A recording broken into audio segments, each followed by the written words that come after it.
What I got here is the TP9 SA, and I'm trying to figure out a better way to do the holster for it. This paddle holster for it, when you drew the pistol, it would flex up. The belt loop had a tendency to dig into my side. So how was I going to fix it? Well, I've always liked the G-code holster systems, and I run one on my Beretta.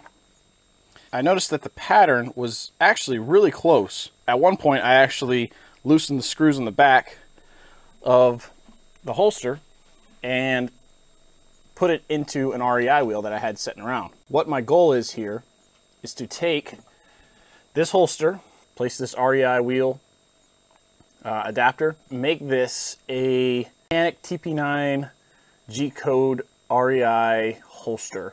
So let's get into it. I will say the Canik TP9 holster option is a lot better than not having a holster at all. Is not the greatest, but like I say, it'll work in a pinch. So there's my first problem. The standard screws for the TP9 are not deep enough, so I'll have to come up with a solution for that. I do have one screw for the G-code holster, but it doesn't look like it's fitting. So I'm going to have to find some screws that fit the TP9's holster. But you can see here it actually does line up pretty evenly. So I'll track down some hardware.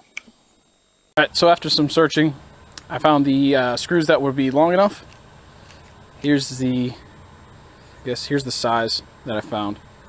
The small black ones are the ones that came with the Canik, and the silver ones are the ones that I just purchased from Lowe's. So the ones that actually came with the G-code holsters, wrong size for the Canik holster. I'm going to mount this bracket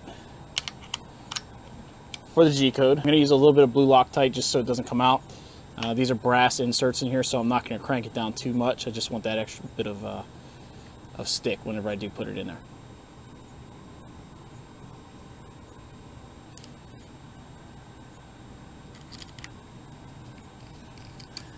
As you can see, it's perfect. I didn't want to tighten them down too much. Let's see how it works on our REI wheel. It's a perfect fit. You can see the difference between the two. Looks like it's going to work out pretty good. Just as a comparison between the two of them, this is the one that came with the actual Canik, and you can see how narrow it is, but how kind of flimsy it is. And that was the problem I was having when I was drawing the pistol out. This whole thing was flexing just like this. So the G-code is a little bit more substantial, so it's gonna be good.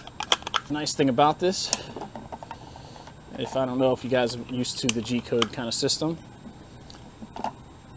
I can take my Beretta, mount it on there, and then if I switch out, I can take the Canik, mount that on there now. Nice, quick, easy. And I think this actually works pretty good because the Canik holster isn't that flimsy. It's nice and stiff. The only problem I was having was with the mounting system. So we'll see how this goes.